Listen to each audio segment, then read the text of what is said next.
1 Reis, capítulo 2, versículo 28 ao versículo 30. 1 Reis 2, 28 ao 30, a palavra de Deus diz: Chegando esta notícia a Joabe, porque Joabe se tinha desviado seguindo a Adonias, ainda que se não desviara seguindo a Absalão, fugiu ele para o tabernáculo do Senhor e pegou nas pontas do altar. Foi dito ao rei Salomão que Joabe havia fugido para o tabernáculo do Senhor, e eis que está junto ao altar. Enviou, pois, Salomão a Benaia, filho de Joiada, dizendo: Vai, arremete contra ele. Foi Benaia ao tabernáculo do Senhor e disse a Joabe: Assim diz o rei, sai daí. Ele respondeu: Não, morrerei aqui. Benaia tornou com a resposta ao rei, dizendo: Assim falou Joabe, e assim me respondeu. Amém. Pai, estamos com a Tua palavra diante de nós, e há um tesouro em nossas mãos, do qual podemos extrair coisas preciosas para a nossa vida. Palavra que não queremos apenas ter conhecimento, mas ter vivência dela.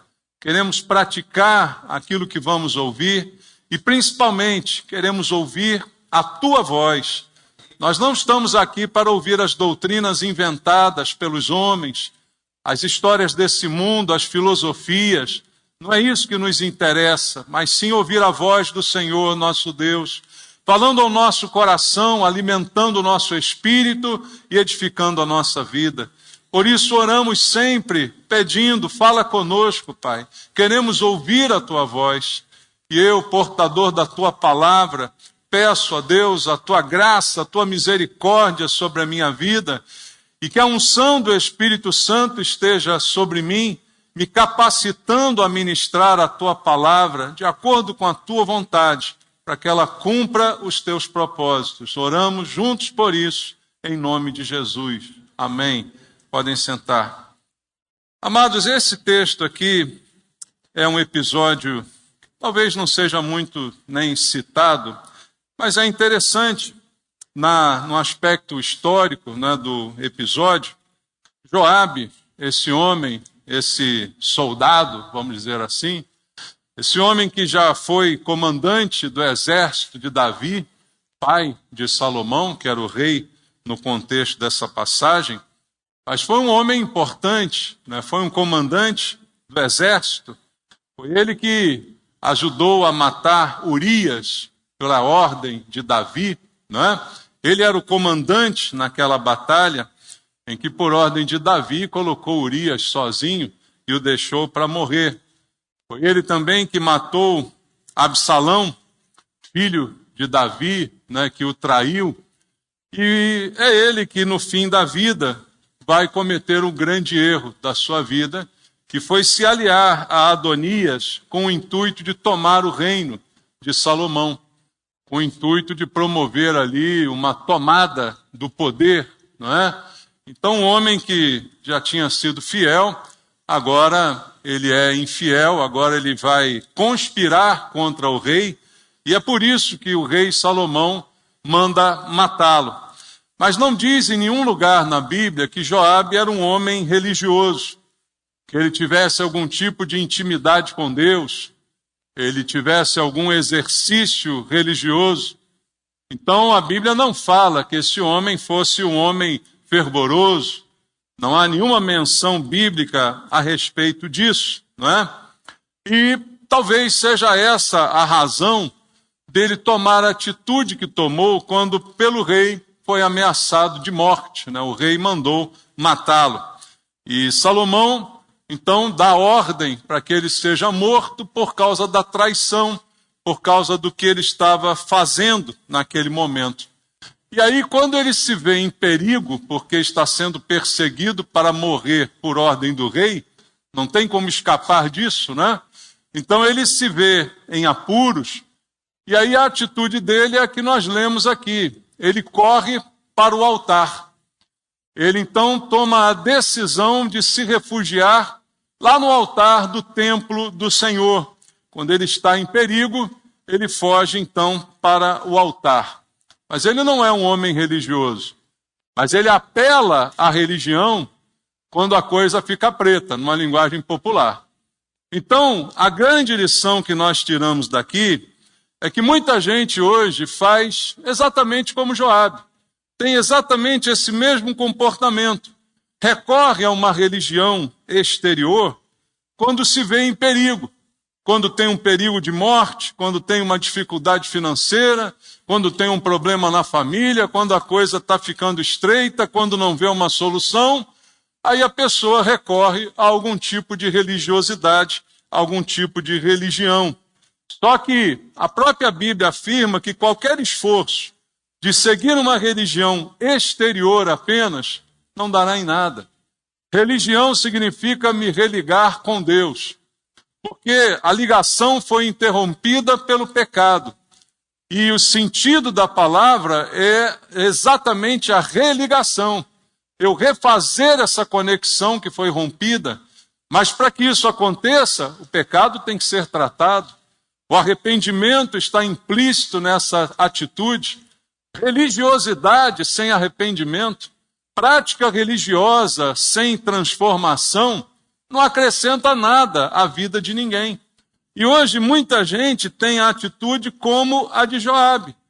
Segue uma religião ou busca algum tipo de religiosidade só quando a coisa aperta, só quando o perigo é iminente, não é só quando a morte está na porta. Aí a pessoa então resolve virar crente, sei lá, virar qualquer coisa, né? Vai para o altar, vai para o templo. Não tem notícia aqui de Joabe frequentando o templo para outro propósito, a não ser esse, de se esconder ali, de se apegar ao altar para que algo pior não lhe aconteça. Só que a Bíblia vai dizer que recorrer a isso não traz nenhum benefício, não traz salvação, não resolve a situação. Pelo contrário, ela se agrava, ela piora. Joabe se agarrou ao altar como se aquilo fosse o seu amuleto de proteção. Quantas pessoas fazem da religião ou da religiosidade um verdadeiro amuleto? E será que nós corremos o risco de transformar a nossa fé, a nossa presença nos cultos, a nossa vida cristã, numa espécie de amuleto, irmãos? Infelizmente, eu vejo esse perigo. Por isso a palavra de Deus quer nos alertar essa manhã, para nos dar uma sacudidela, para a gente analisar como é que tem sido a nossa vida cristã. Será que tudo que a gente faz tem também uma superstição envolvida? Tem também esse sentimento, né, de amuleto? Por que alguém recorre a um amuleto? Você tinha amuleto antes de se converter? Levava patuá na carteira, dólarzinho dobrado, semente de romã, sei lá, essas coisas que o pessoal faz. Botava um santinho em algum lugar. Para quê? Está fechado, né? O corpo está fechado, não vai acontecer nada. Você quer uma proteção, não é? E aí agora você é crente, você está aqui na igreja. Será que a gente corre o risco de, sem perceber, com o mesmo sentimento interior, mesmo que não revelado, a gente começa a viver a vida cristã também com a mesma ideia?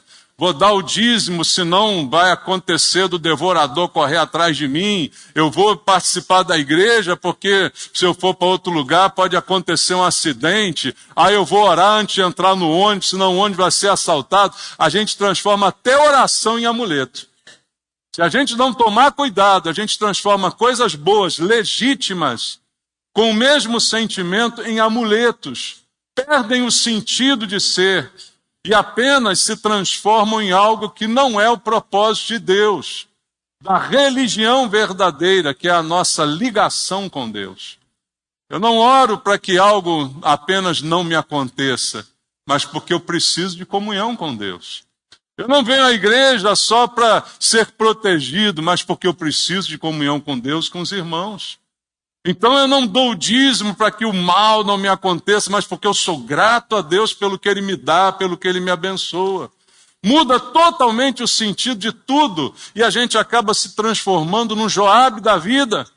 fazendo as coisas simplesmente por interesse, querendo de Deus algum tipo de amuleto, fazendo o altar de amuleto.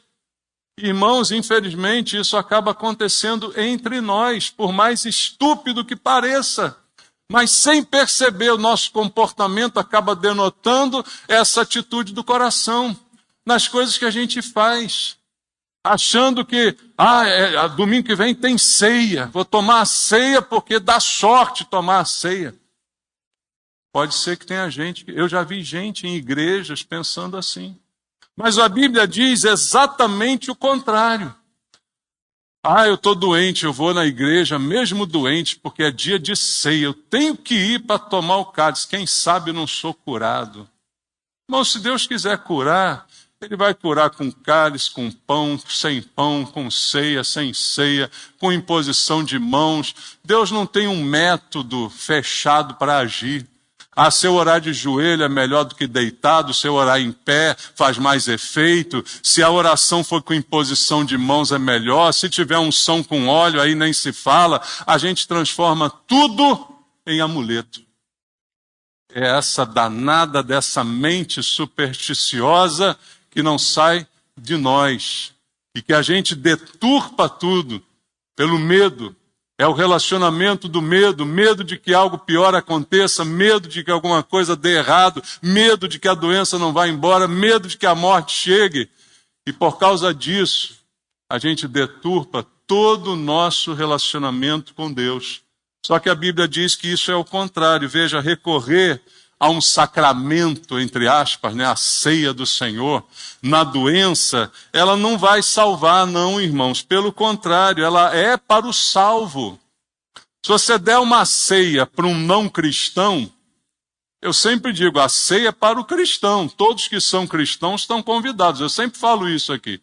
Agora, eu jamais incentivo um não cristão a tomar, porque não vai lhe fazer bem algum. Não vai converter. Toma esse cálice aqui, que quando você tomar, você vai ter um trimili que vai se converter na mesma hora. Vai acontecer? Não vai. Pode acontecer? Pode tudo, irmão. Deus não é limitado por nada, mas o bom senso e a Bíblia não me mandam fazer isso. Por quê? Veja comigo aqui, 1 Coríntios capítulo 11, um texto que a gente lê muitas vezes, durante a ceia do Senhor. Olha o que ele diz, 1 Coríntios capítulo 11, versículo 29 ao versículo 31. Pois quem come e bebe sem discernir o corpo, come e bebe juízo. A falta do discernimento, do pensamento, do entendimento sobre aquilo que está fazendo, fazer algo mecanicamente, automaticamente, porque alguém está mandando, porque acha que dá sorte, porque acha que resolve a vida, porque vira um patuá. Fazer algo com esse sentimento, sem discernimento, ao invés de estar bebendo uma coisa boa, está bebendo uma coisa ruim. Está se transformando em juízo. Aí olha o que Paulo diz. Eis a razão porque há entre vós muitos fracos e doentes, e não poucos que dormem, ou seja, que já morreram. Porque se nos julgássemos a nós mesmos, não seríamos julgados. Então eu tomei pensando que ia me fazer bem, vai me matar. Olha o risco aí. Tomei pensando que ia resolver minha vida. Vai resolver, vai te levar para a sepultura. Tamanha é a seriedade do que está sendo dito aqui. Não existem amuletos na Bíblia. Não existem objetos de sorte. Não existe isso, irmãos. Existe a vontade, a soberania de Deus em todas as coisas. E a Bíblia diz que Ele faz todas elas cooperarem para o meu bem. Então, a ânsia de buscar algum elemento exterior, algum relacionamento exterior, alguma religiosidade aparente para se transformar num amuleto e resolver a minha vida, não resolve nada e ainda piora, porque se torna idolatria. Idolatria é abominável a Deus. Então eu pioro a minha situação quando eu transformo um altar num amuleto. Quando eu transformo uma cruz num amuleto, quando eu transformo uma ceia, uma oração, uma presença à igreja, um dízimo, uma oferta em amuleto, eu estou amaldiçoando aquilo que eu estou fazendo, porque estou idolatrando algo, colocando isto no lugar de Deus. A minha proteção vem de Deus, não vem de nenhum objeto, não vem de nenhum tipo de oração, não vem de nenhum tipo de comportamento. Se Deus não guardar, em vão vigia a sentinela, diz a Bíblia. Então quem me guarda, quem guarda você é o Senhor. Não é um altar, não é pegar no altar. E esse troço é tão doido, é tão insano no meio evangélico, que até uma música fizeram, toque no altar, já viu? Como é que é a música? Como é que toque no altar? Olha só, uma música totalmente antibíblica, incentivando você a tocar no altar para ficar protegido. Veja o perigo que a gente corre se a gente não tiver discernimento. Mas eu volto a insistir, esse comportamento pode se transformar num comportamento de qualquer um de nós, dependendo das circunstâncias, se não estivermos firmados na palavra de Deus ou nos seus conceitos. Há muita gente que, na hora que a coisa aperta, na hora da aflição, aí procura o pastor. Aí o pastor serve, né? Aí eu preciso de um socorro, eu considero um pastor. Nessa hora, sermões são bem recebidos. Quando está tudo bem, esse cara não cala a boca, né? Mas quando a coisa aperta, fala mais, fala a Deus, quero ouvir, né? Muitas vezes isso acontece desta forma e a gente transforma tudo isso em superstição. Recorrer à fé por medo, por desespero, por sonho, por fantasia, não pode salvar ninguém. É horrível morrer com as mãos no altar. É horrível morrer praticando uma religiosidade. Mas esse será o fim de muita gente. Esse foi o fim de Joabe. Ele pegou no altar e você acha que Salomão fez o quê? Deixa ele lá, tadinho. Bota a mão nele não que dá azar. Foi isso que Salomão fez? Vamos lá no texto de novo. Versículo seguinte. Disse-lhe o rei, faze como ele te disse. Arremete contra ele e sepulta-o, para que tires de mim e da casa de meu pai a culpa do sangue de Joabe, que Joabe sem causa derramou. Quando o homem foi lá falar, Salomão, o cara está lá segurando no altar, e falou que de lá só sai morto. É mesmo? Então mata ele. Foi isso que Salomão respondeu. Pode matar, e com altar, sem altar, vai morrer do mesmo jeito. Porque superstição não serve para nada, irmão. Não muda ninguém. O que muda é a soberania de Deus. É Ele que precisa guardar. E é isso que a gente precisa aprender. Agora, por outro lado, nós temos um altar a quem recorrer. Eu queria deixar isso também no seu coração. E o altar a quem vamos recorrer não é esse pedaço de cimento e lajotas e telhas que está aqui. Não é um púlpito. Se você vier aqui botar a mão nesse púlpito, vai receber unção. Vem aqui, bota aqui, deixa R$100 aqui. Bom, não vai funcionar, entendeu? Não vai adiantar nada. Mas há um altar ao qual nós podemos e devemos recorrer, e isso realmente traz salvação. Então, nesse sentido, talvez a gente possa imitar Joabe, porque todos nós somos culpados pela lei, condenados, a Bíblia diz, todos pecaram, Romanos 3:23, e carecem da glória de Deus. E o único que pode nos dar perdão para os nossos pecados é Jesus. Ele é o único que pode nos perdoar. Veja, a Bíblia diz em 1ª Epístola de João, no capítulo 4, versículo 9, eu quero ler junto contigo, 1ª de João, capítulo 4, versículo 9 e 10, está escrito assim: nisto se manifestou o amor de Deus em nós, em haver Deus enviado o seu Filho unigênito ao mundo para vivermos por meio dele. Nisto consiste o amor, não em que nós tenhamos amado a Deus, mas em que ele nos amou e enviou o seu Filho como propiciação pelos nossos pecados. Jesus é aquele que é a propiciação, que substituiu a gente na culpa do pecado. Então a ele, quando eu recorro, eu posso ser salvo. E não há outro a quem recorrer a não ser Jesus para ser salvo. E olha o que a Bíblia diz sobre isso em Hebreus, no capítulo 13. É esse altar que eu quero me referir. Hebreus 13, a partir do verso 10 até o verso 15. O autor de Hebreus diz assim, presta atenção: possuímos um altar. Nós temos um altar. E esse altar não é de pedra. Esse altar não é um lugar físico que eu vou tocar para me esconder como um amuleto, como uma proteção. Nós possuímos um altar do qual não tem direito de comer os que ministram no tabernáculo. Pois aqueles animais cujo sangue é trazido para dentro do Santo dos Santos pelo sumo sacerdote, como oblação pelo pecado, têm o corpo queimado fora do acampamento. Por isso foi que também Jesus, para santificar o povo pelo seu próprio sangue, sofreu fora da porta. Saiamos, pois, a ele fora do arraial, levando o seu vitupério. Na verdade, não temos aqui cidade permanente, mas buscamos a que há de vir. Por meio de Jesus, pois, ofereçamos a Deus sempre sacrifício de louvor, que é fruto de lábios que confessam o seu nome. Então, espiritualmente, nós temos um altar. E a esse altar, a esse sim, nós devemos recorrer. Debaixo deste, nós devemos nos esconder, nos abrigar, inclusive contra o mal.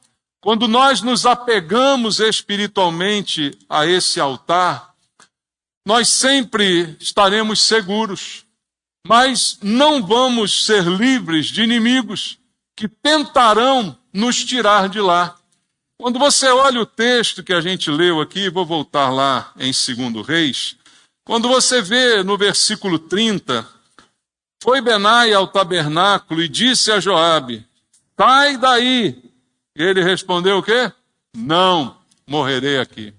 Quando você está no altar espiritual que é Jesus, quando você está apegado a ele, vai sempre ter alguém querendo te tirar de lá. Vai sempre ter alguém querendo dizer, sai daí, que aí não é teu lugar. Qual é a resposta que a gente tem que dar? A mesma de Joabe. Não, morrerei aqui. Morro com Jesus, mas não abro mão. Não deixo, não largo, não me ausento, não me afasto, porque aqui é o meu lugar. Aqui é o meu lugar de proteção. Não é um altar, não é um prédio, mas é Jesus. É nele que eu estou firmado e é nele que eu me protejo. Não saio daqui, foi a resposta que deu Joabe. Nesse ponto, nós podemos imitá-lo. Porque sem o Espírito de Deus, o que nós temos mais para receber nesse mundo? Veja o que diz a Bíblia em João capítulo 6. Quando Jesus, falando aos seus discípulos, trouxe-lhes uma palavra dura. No capítulo 6, no versículo 63 em diante, até o 68, diz, o Espírito é o que vivifica, a carne para nada aproveita. As palavras que eu vos tenho dito são Espírito e são vida. Contudo, olha o que ele diz, há descrentes entre vós. Ele está fazendo um discurso, está falando, abrindo seu coração, falando da palavra que vivifica, que é Espírito, que é vida, que não é algo físico, mas é espiritual. Não é um amuleto, eu vou carregar a Bíblia, que é a palavra de Deus, vai me proteger. Só se for de um tiro, né? Bota no peito, alguém atira, para a bala ali. Aí pronto, aí que você vai usar esse amuleto pro resto da vida, né? Quando acontecem umas coincidências dessa. Mas não é disso que Jesus está falando. Está falando da palavra que vivifica. Ele está discursando, mas também está constatando, há descrentes entre vocês. Infelizmente, queridos, nem todo mundo que hoje está numa igreja é crente. Tinha um monte de gente ali com Jesus, chamados de discípulos, mas nem todos os discípulos eram crentes. E esse texto é uma evidência, você verá aqui, que esses pseudo-crentes o abandonaram, foram embora quando ouviram este discurso. Há descrentes. Jesus sabia desde o princípio quem eram os que não criam e quem o havia de trair. E prosseguiu: por causa disso é que vos tenho dito, ninguém pode vir a mim, se pelo Pai não lhe for concedido. Olha o que acontece, verso 66. À vista disto, muitos de quem? Dos seus discípulos o abandonaram. Não está falando aqui das pessoas da rua. Está falando das pessoas que andavam com ele e que eram chamadas de discípulos. Tinha discípulo descrente. Tem crente descrente. Tem gente na igreja que é descrente. Tem gente que vai atrás de Jesus, mas que tem coração de supersticioso, que tem coração de não crente, que busca um amuleto, não busca um relacionamento. É disso que o texto fala. E Jesus sabia muito bem quem tinha crido e quem não cria. E ele disse: ninguém vem a mim se o Pai não enviar. E aí depois o abandonaram e já não andavam com ele. Então perguntou Jesus aos 12, porventura quereis também vós outros retirar-vos? Respondeu-lhe Simão Pedro: Senhor, para quem iremos? Tu tens as palavras da vida eterna. Pedro reconheceu o que Jesus tinha de mais importante. E o que ele tinha de mais importante era a palavra. Não é palpável, não é coisa, não é objeto, não toco, mas sinto, mas recebo, mas é alimento verdadeiro. Esse discurso veio depois do momento que ele multiplicou pães e peixes e as pessoas não entenderam nada e foram atrás dele como um amuleto. Vamos ficar pegados em Jesus porque junto dele a gente vai ter comida de graça, Bolsa Família. Vamos pegar que tem picanha para todo mundo. Então vamos lá pegar em Jesus, ficar com Jesus porque é o nosso amuleto da sorte. E é nesse contexto que ele traz essa palavra, mas Pedro diz: para quem iremos? Só temos o Senhor que dá pão e peixe. Foi isso que Pedro disse? Foi? Não tem mais outro que vai dar pão e peixe. Não, ele falou: só tu tens as palavras da vida eterna. Só Jesus tem aquilo que eu preciso direito. Não é um pedaço de pão, nem um pedaço de peixe. Não é uma proteção de um amuleto, mas eu preciso salvação. Eu preciso estar nesse altar porque fora dele eu estou perdido. E a Bíblia diz lá em Atos 4,12, não há outro nome dado entre os homens pelo qual possamos ser salvos. Qual o nome? Jesus. Não há outro, não há amuleto, não há nada que traga salvação a não ser Jesus. É a ele que a gente se apega. É a ele, não é um pedaço de madeira, não é um pedaço de gesso, não é um objeto da sorte. Apegue-se a ele. Como diz o Salmo 91, porque a mim se apegou com amor, eu o livrarei e o colocarei a salvo. Abrace Jesus.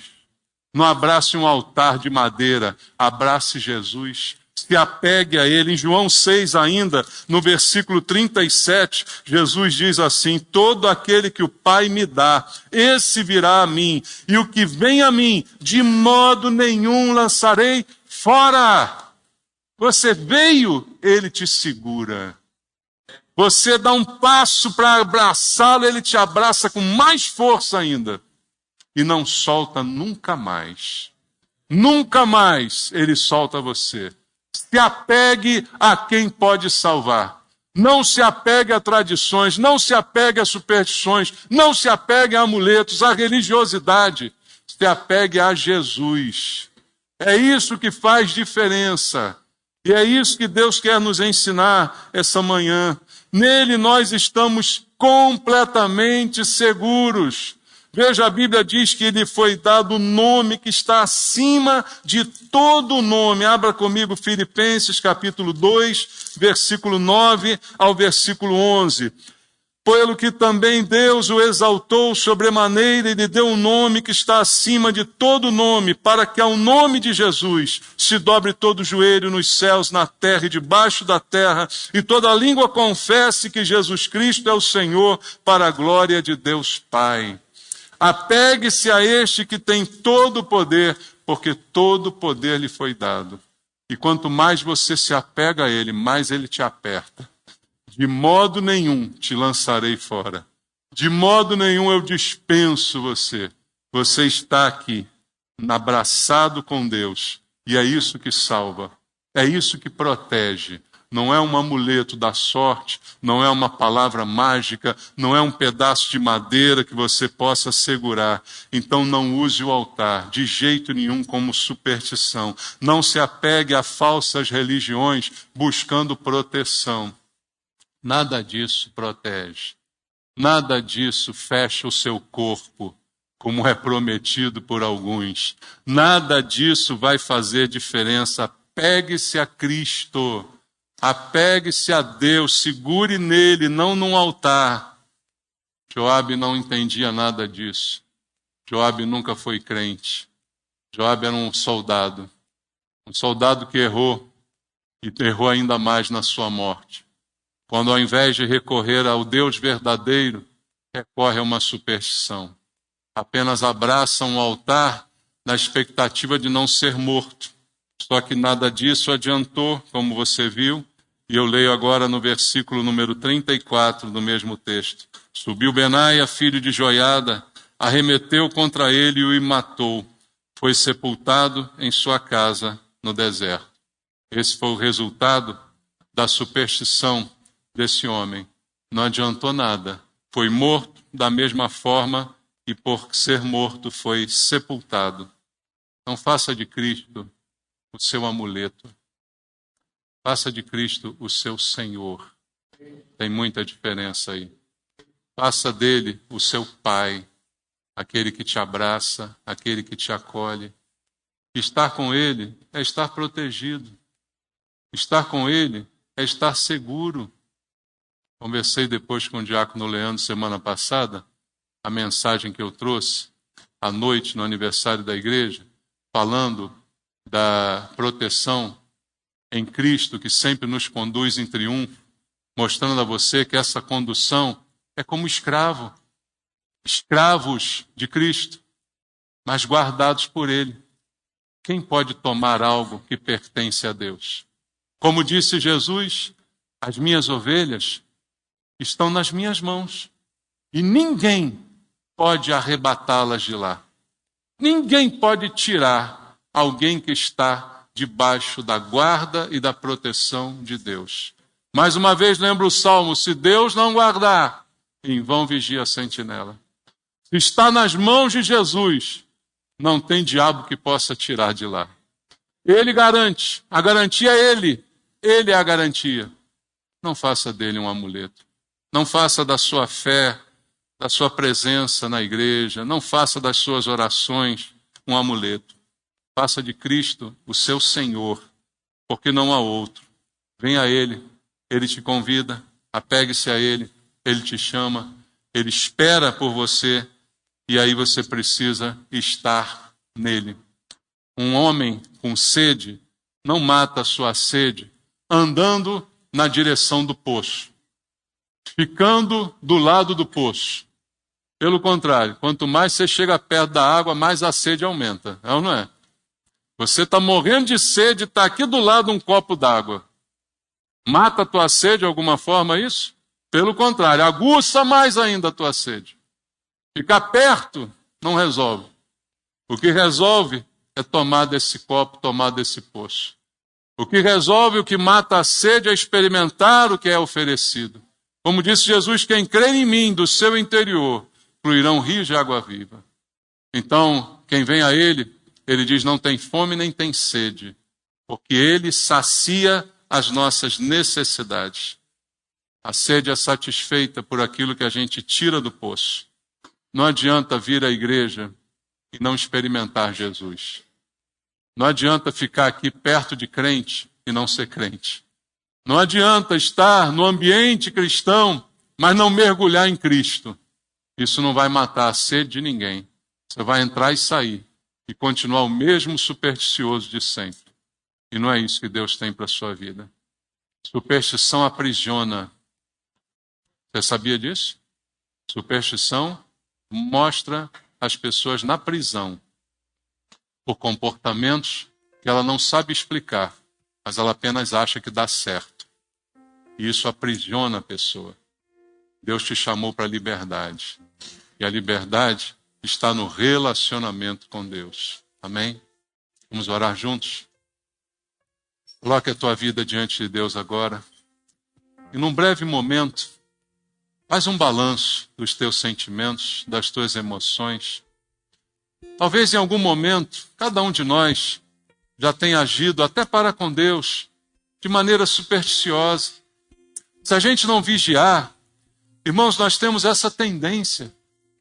Nós temos essa tendência de estragar as coisas com pensamentos, com ideias erradas. Isso pode passar pela nossa cabeça, mas não pode permanecer. Isso não pode ser a base do nosso relacionamento. Então pensa com Deus agora, se tem alguma coisa, alguma superstição no teu coração. No fundo, isso é uma falta de confiança em Deus.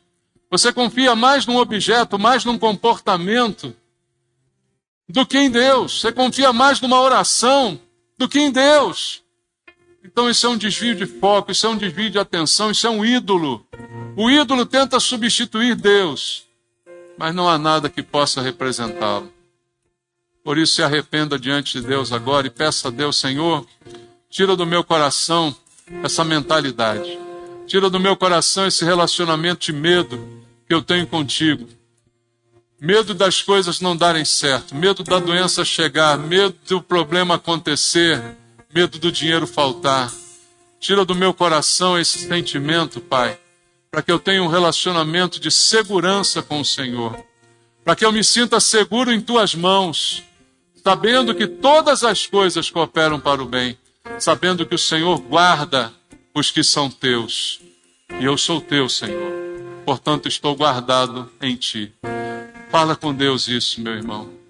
E coloca diante de Deus a tua vida e, de fato, exercita a tua fé para com Deus.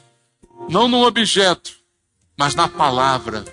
A palavra que vivifica, que é aquela que Jesus te deu. Para quem iremos? Só o Senhor tem essa palavra, não há outro que possa substituir. Guarda teu coração em Deus e renova a tua vida espiritual. Faz um renovo no teu relacionamento. Faz da tua presença nesse lugar mais significativa, não apenas uma rotina espiritual. Pai, fala ao coração dos irmãos, meu Deus. Transforma a nossa vida cristã. É o que eu te peço, em nome de Jesus. Amém. Deus abençoe.